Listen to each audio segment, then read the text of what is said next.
இன்றைக்கி நம்ம ரொம்பவே கலர்ஃபுல்லான கொத்தமல்லி இட்லி எப்படி பண்ணுறதுன்னு பார்க்கலாம் வாங்க. இதுக்கு 1 கப் அளவுக்கு நறுக்கின கொத்தமல்லி எடுத்துக்கலாம். இப்போ இதை மிக்சியில் போட்டு நல்ல ஒரு ஸ்மூத்தான விழுதாக அரைச்சி எடுத்துக்கலாம். கொத்தமல்லியை விழுதாக அரைச்சாச்சு.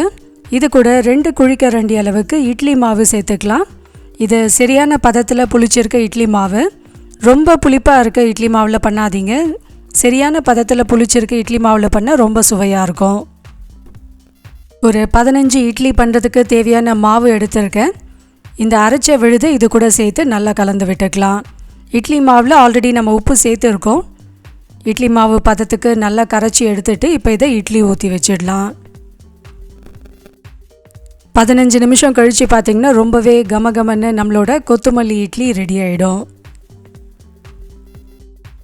இதே மாவை வச்சு நம்ம தோசையும் பண்ணலாம். நார்மலாக நம்ம எப்படி தோசை ஊற்றுவோமோ அதே மாதிரி ஊற்றிடலாம். ரொம்ப கலர்ஃபுல்லாகவும் இருக்கும், அதே சமயத்தில் ரொம்ப டேஸ்டியாக இருக்கும். இந்த இட்லி தோசையை நீங்கள் தேங்காய் சட்னி கூட பரிமாறினா ரொம்பவே சுவையாக இருக்கும். கண்டிப்பாக இந்த கலர்ஃபுல்லான இட்லி எல்லா குழந்தைங்களுக்கும் ரொம்பவே பிடிக்கும்.